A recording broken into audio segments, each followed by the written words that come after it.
బచ్చా బచ్చా రామ కా జన్మభూమి కా కాముక అయోధ్యలో పూజింపబడిన అక్షంతలు గ్రామ గ్రామాన చేర్చి సంబరాలు జరుపుకుంటున్న శుభ సందర్భంగా ఇవాళ ఈ సినిమా తీసిన దర్శక నిర్మాతలకు అందరూ తీర్థక్షేత్ర ట్రస్ట్ నుంచి శుభాకాంక్షలు తెలుపుకుంటున్నాం.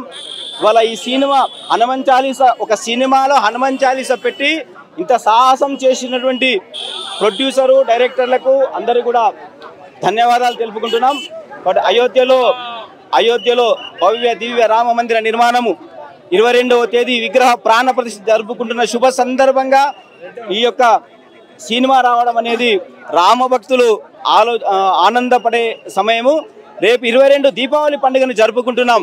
ఆ దీపావళి పండుగలో మళ్ళీ ఒకసారి మనందరికీ ఉత్తేజాన్ని, విశ్వాసాన్ని, హిందువులు గర్వపడేలా, రామభక్తులు గర్వపడేలా ఈ యొక్క హనుమశక్తి ఆవహించి 22వ తేదీ కార్యక్రమాన్ని ఏ విధంగా ప్రాణ ప్రతిష్ఠ కార్యక్రమాన్ని జరుపుకోవడం కోసము ఈ సినిమా ఒక చక్కటి ప్రేరణగా మనకి ఇస్తుంది. కాబట్టి ఇందులో హనుమాన్ చాలీసా అల్టిమేట్ అమేజింగ్. కాబట్టి వాళ్ళందరికీ కూడా తీర్థక్షేత్ర ట్రస్ట్ నుంచి ధన్యవాదాలు. సినిమా చాలా బాగుంది, కుటుంబ సమేతంగా చూడవలసిన సినిమా.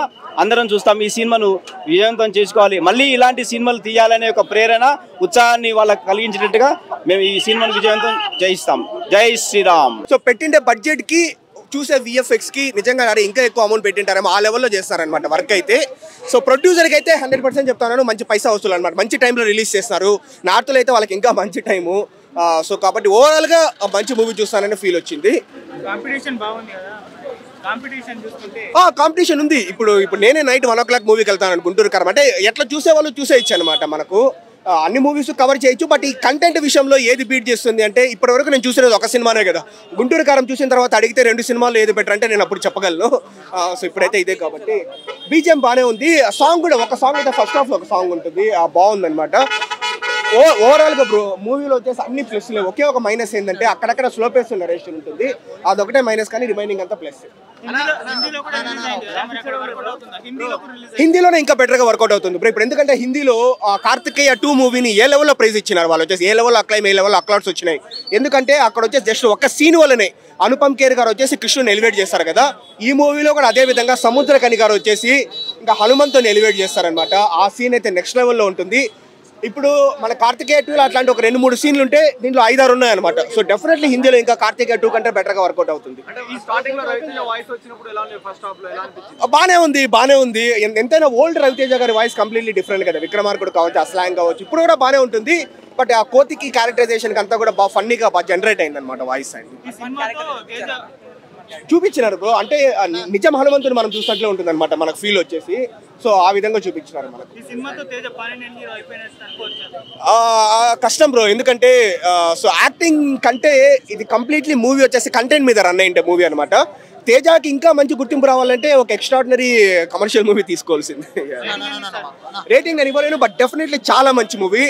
ప్రతి తెలుగువాడు, ప్రతి ఇండియన్ వచ్చి చూడాల్సిన మూవీ అనమాట. ఎందుకంటే మన చరిత్ర గురించి, ఆ సూపర్ మ్యాన్, బ్యాట్మ్యాన్, స్పైడర్ మ్యాన్లు కాదనమాట, మన ఇతిహాసము, మన చరిత్ర, మన హిస్టరీ, మన దేవుళ్ళ గురించి మనం ఇంకా వివరంగా తెలుసుకుంటాం. ప్రశాంత్ వర్మ గారు చాలా వివరంగా తెలిపినారు. సో ప్రతి ఒక్క చిన్న పిల్లవాడు కావచ్చు, పెద్దవాళ్ళు కావచ్చు, అందరూ వచ్చి హ్యాపీగా చూడొచ్చు. ఎలాంటి అభ్యంతరకరమైన సీన్స్ లేవు. మంచి మూవీ బ్రో. నాకు బాగా ఫిల్మ్ అయితే చాలా బాగుందని. అసలు హనుమాన్ నిజంగా అంటే అసలు చూస్తున్నంతసేపు బోర్ కొట్టాలి. విజువల్ వండర్స్ కానీ, స్క్రీన్ ప్లే కానీ, డైరెక్షన్ కానీ ఎక్కడ అసలు బోర్ కొట్టాలి. విజువల్స్ ఎంత బాగున్నాయి నిజంగా. అంటే మనం ఆదిపూర్ చూసినాం కదా, దానికన్నా 1000 రెట్లు పెద్దగా అనిపించింది నిజంగా. అంటే పార్ట్ 2 కూడా ఉంది. అసలు తేజసాధ్య ఎంత బాగా యాక్టింగ్ చేసిండు ఏమన్నాను. అసలుకి ఒక్కొక్క సీన్ అయితే గూస్ బంప్ తెప్పించిన. అసలు ఏంద్రైనా ఇలా ఉంది ఏం కథ అని లాస్ట్ ఎమోషన్ అన్న అగ్గయ్య ఎమోషన్ కూడా చాలా బాగా చేసినాడు అన్న నిజంగా. ఎమోషన్ తోని కూడా కామెడీ కూడా అసలు రవితేజ అసలు డబ్బింగ్ చెప్తాడు కదా, ఆ కామెడీ కూడా మస్తు ఉంటది. అసలు లవ్ స్టోరీతో పాటు నిజంగా ఆ పవర్ ఏముంటది ఏందనేది స్టోరీ అయితే ఉంటది. సినిమా అయితే ఎక్సలెంట్ ఉంది. ఎక్కడ బ్యాక్గ్రౌండ్ మ్యూజిక్ కూడా ఏమన్నా కొట్టిందా. అసలు ఆ విశ్వాసం ఒక్కొక్కటి పోతుంటే అసలు నిజంగా అంటే ఇది కానీ ప్రభాస్ గారి కనబడితే ఎక్కడెక్కడ ప్రపంచ దేశాలు మనమ్మ దద్దరిల్లిపోయేది. ఆ విధంగా అసలు నిజంగా ప్రభాస్ గారు ఉండింటే మాత్రము దీనికి వేరే లెవెల్ అనిపించింది. హనుమాన్ మాత్రము బీభత్సంగా అసలు ఇంత రెస్పాన్స్ అనుకోలే. అసలు ప్రశాంత్ వర్మ యూనివర్సిటీకి worth Hanuma worth ticket worth cinema అయితే ఎక్సలెంట్ ఉంది. అసలు ఎక్కడ ఇంకా అసలు క్యారెక్టర్లు మాత్రం చాలా బాగుందన్న నిజంగా. అంటే హనుమాన్ సినిమా చూసి ఇప్పుడే బయటకు వచ్చిన నా కంతలు పగిలిపోయాన్న. ఏం తీసిండన్న సినిమా విజువల్ షార్ట్స్ ఉంటాయి అన్న. ఎమ్మ 3Dలో చూడలేకపోయినా ఏడుపు వచ్చింది అన్న. మళ్ళీ చూస్తాను 3Dలో ఎక్కడ ఉంటే అక్కడికి పోయి చూస్తాను. బెంగళూరులో ఉంటే బెంగళూరు పోయి చూస్తాను. ఏం తీసిండన్న విఎఫ్ఎక్స్ షార్ట్స్ ఉంటాయన్న. ఎమ్మ యాడ్ నుంచి పట్టుకొచ్చిండో కానీ ఎమ్మ ఏ సినిమాలో చూడలేదన్న.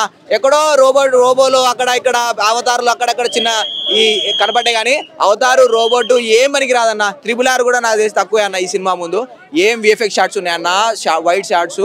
శ్రేయా సజ్జా గారి యాక్టింగ్ మాత్రం పీక్స్ లెవెల్లో ఉంది. ఆయన్ని కొత్త స్టార్ అంటారు. ఆయన న్యాచురల్ స్టార్ అన్న. ఏం యాక్టింగ్ చేసిండన్న, మస్తు యాక్టింగ్ చేసిండన్న. ఈ హనుమాన్ మూవీ అనేది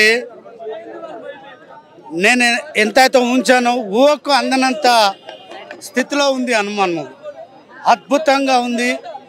మ్యూజిక్లో చూసినా అద్భుతం, బ్యాక్గ్రౌండ్ మ్యూజిక్ చాలా బాగుంది. హీరో ఒక నటన కానీ అద్భుతంగా కనపరిచారు.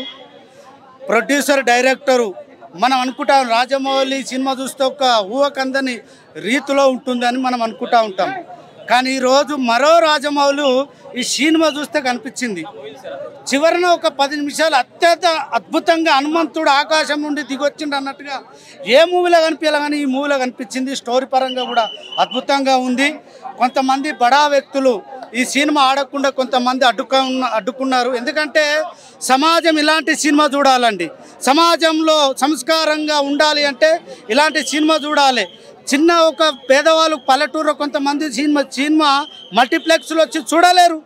ప్రతి నగరంలో టాకీస్లో ఈ సినిమా ఇవ్వాలని కూడా బజరంగ దళం నుండి కోరుతా ఉన్నాము. సింగిల్ విండో టాకీసులు ఇవ్వాలి. అదే రకంగా ఇది కుటుంబ సమేతంగా ప్రతి ఒక్కరు చూడాల్సినటువంటి సినిమా. మీరు సంక్రాంతికి ఎంతైతే ఆనందపడతారో ఈ మూవీ చూస్తే అంతకన్నా ఎక్కువ ఆనందపడతారు. ఈరోజే సంక్రాంతి వచ్చిన విధంగా కనిపించింది ఈ మూవీ చూస్తే. కాబట్టి అందరం చూడాలి. సినిమాలో హీరో ఒక నటన ఫైట్ చాలా అద్భుతంగా అనిపించింది. చివరన హనుమాన్ చాలీస పెట్టి హనుమంతుడు వస్తుంటే హనుమాన్ చాలీస పెట్టి హీరో యొక్క నటనగానే హనుమంతుడు వచ్చే విధం చాలా అద్భుతంగా కనిపించింది. దీంట్లో మ్యూజిక్ చాలా బాగుంది. ఇంకొక విషయం ఏంటంటే రేపు అయోధ్యలో 22 తారీఖు నాడు ప్రాణ ప్రతిష్ఠ ఉంది. ఆ సందర్భంలో హనుమాన్ మూవీ రావడము సమాజానికి అదృష్టం. హనుమంతుని యొక్క శక్తి ఇలా కనిపిస్తుంది. కాబట్టి అందరు ప్రతి ఒక్కరు చూడాలి. ఎవరికి ఏం కావాలంటే ఈ సినిమాలో ఉందండి. మ్యూజిక్ వాళ్ళకి మ్యూజిక్, డ్యాన్స్ వాళ్ళకి డ్యాన్స్, జోక్స్ కావాలంటే జోక్స్, స్టోరీ కావాలంటే స్టోరీ, లవ్ స్టోరీ కావాలంటే లవ్ స్టోరీ, అన్ని విధాలుగా ఉంది. డైరెక్టర్కు బజరంగ దళం నుండి అభినందనలు తెలియజేస్తూ ఉన్నాము. ప్రొడ్యూసర్ కూడా శివరాములు బజరంగ దళ స్టేట్ కన్వీనర్ అన్న. ఇప్పుడే హనుమాన్ మూవీ చూస్తున్నా. అసలు నేను ఓకే బాగుంటుంది, ట్రైలర్ చూసి ట్రేజర్ చూసి ఓకే బాగుంటుంది ఎక్స్పెక్ట్ చేశాను. కానీ ఈ లెవెల్ అయితే నేను ఎక్స్పెక్ట్ చేయలేదు అన్న. సూపర్ అంటే సూపర్, అసలు మామూలు లేదు. మర్చిపోయేది నాకైతే మామూలుగా. అసలు థియేటర్లో కేకలు అరుపులను గూస్ బంప్స్ వస్తున్నాయి సీన్స్కి. ఒక్కో సీన్స్కి నిజంగా సత్య చైల్డ్ ఆర్టిస్ట్కి వచ్చి ఈ రోజున పెద్ద హీరోలకు పోటీగా ఈ లెవెల్కి వెళ్ళిపోవడం అంటే అసలు వేరే విషయం. ఈ సినిమా రేపు గుంటూరు కారం ఈ రోజు పోటీగా రిలీజ్ చేశారంటే ఒక కంటెంట్ ఉంటుంది అనుకున్నాను. కానీ రేపొద్దున వచ్చే గుంటూరు కారం కొట్టేసే అంత కంటెంట్ ఆ సబ్జెక్ట్ అన్న. అసలు నిజంగా వేరే లెవెల్ అంటే వేరే లెవెల్. రేపు ఒక్కరోజన్నా చెప్తున్నా కదా గుంటూరు కారం రేపు ఒక్కరోజే. నెక్స్ట్ డే నుంచి 90% థియేటర్లో హనుమాన్ మూవీ ఉంటుంది. అసలు నిజంగా లాస్ట్ క్లైమాక్స్ సీన్స్ అయితే అన్న హెలికాప్టర్ ఆ సీన్ అయితే కొండ మీద నుంచి పట్టుకుంటే హెలికాప్టర్నే. అసలు ఎక్కడ కూడా ఓవర్గా లేదా ఇదేదో ఇది బిల్డప్ షాట్స్ లాగా అసలు ఏం లేదు. పర్ఫెక్ట్గా నిజంగా ఒక హనుమంతుడే దిగి వస్తే ఎలా ఉంటుంది ఆ విధంగా చూపించారు డైరెక్టర్ గారు. న్యాచురల్గా ఎంత అందంగా ఎంత నీట్గా ఎంత బాగా చూపించారంటే అంత బాగా చూపించారు సార్. కెమెరా షాట్స్ అయితే అన్న మాత్రం వేరే లెవెల్ అన్న. కెమెరా షాట్స్ అయితే మాత్రం ఎక్సలెంట్ అన్న. మ్యూజిక్ కానీ అబ్బాబ్బా అసలు cinema through out excellent, mind blowing అంతే అన్న. సూపర్ అన్న, సూపర్ అన్న. Thank you. డైరెక్టరే రాజమౌళిని మించిన డైరెక్టర్ కూడా అవ్వచ్చు. అలాంటి సత్తా నా దగ్గర ఉందని చూపించారు, ప్రూవ్ చేశారు. సంక్రాంతి బరీ అంటున్నారు కదా, అన్ని తెలుగు సినిమాలు ఆడాలి. కానీ ఇది ఖచ్చితంగా అన్ని సినిమాలకి కాంపిటీషన్ అయితే ఖచ్చితంగా ఇస్తుంది. దీని స్క్రీన్లు కూడా ఖచ్చితంగా పెరిగి తీరుతాయి. సినిమా మాత్రం వేరే లెవెల్ ఉంది. సంక్రాంతికి హనుమంతుడితో శుభారంభమైంది. న్యాయంగా ధర్మంగా ఏ మనిషి ఉన్నా సరే కష్టాల్లో ఉంటే హనుమంతుడు మనం పక్కకే ఉంటాడు అన్నట్టు ఈ సినిమాలు చూపించారు. ఎంతమంది చూస్తారో నాకు తెలియదు. కానీ ఈ సంక్రాంతికి ఎంత పెద్ద సినిమా రాని, నేను మహేష్ బాబు ఫ్యాన్ని. కానీ మహేష్ బాబు అన్న నేను రాజమౌళి గారి మూవీ వస్తుంది కదా ఆ సినిమా కోసం వెయిట్ చేస్తున్నా. ఈ గుంటూరు కారం అయితే నాకు డౌటే. ఎందుకంటే ఆ లెవెల్ ఉంది ఈ మూవీ. వితౌట్ రాజమౌళి ఈ సినిమాని దాటాలంటే రాజమౌళి రావాలి మళ్ళీ.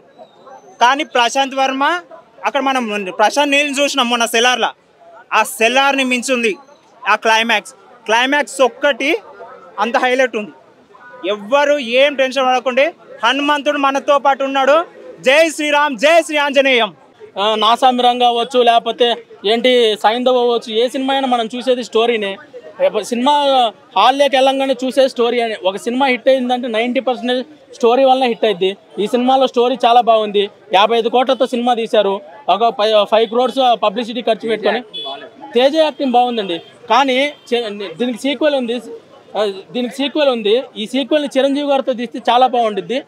ఎందుకంటే 10 languagesలో రిలీజ్ అవుతుంది కాబట్టి 2000 కోట్ల గ్యారంటీ పక్కాగా సంపాదించింది. తేజ గారు బాగా చేశారు. తేజ గారు చేయలేదని నేను చెప్పట్లేదు, కానీ చిరంజీవి గారితో తీస్తే 2000 కోట్లు సంపాదించింది అని చెప్తున్నాను. యాజ్ ఏ మెగా ఫ్యామిలీ ఫ్యాన్గా చెప్తున్నాను.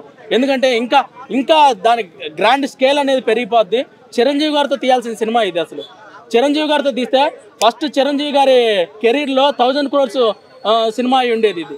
అది చిరంజీవి గారితో తీయకపోవడం వల్ల, తేజ సత్య గారితో తీయడం వల్ల 500 crores దగ్గర ఆగిపోద్ది. ఎందుకంటే 10 languagesలో రిలీజ్ అవుతుంది. ప్రపంచవ్యాప్తంగా 10 languagesలో ఈ సినిమా రిలీజ్ అవుతుంది. 55 కోట్ల బడ్జెట్.